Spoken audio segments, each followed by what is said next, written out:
pawon katresnan dening Almat Wasi Abdullah. Ing pawon cilik kuwi ibu nglirik geni kanthi tresna. Asap goleki langit. Aromane dadi dongeng kang ora entek. Bapak lungguh ing ngarepe omah. Keringete dadi saksi laku.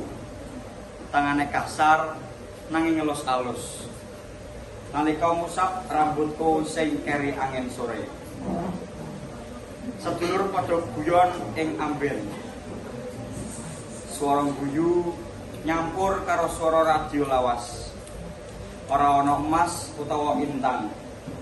Nanging angete luweh larang tinimbang benda.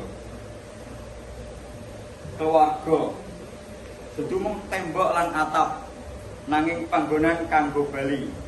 Nalika jagat dadi adem lan ati butuh panggonan kanggo ngasok. Atur suwun.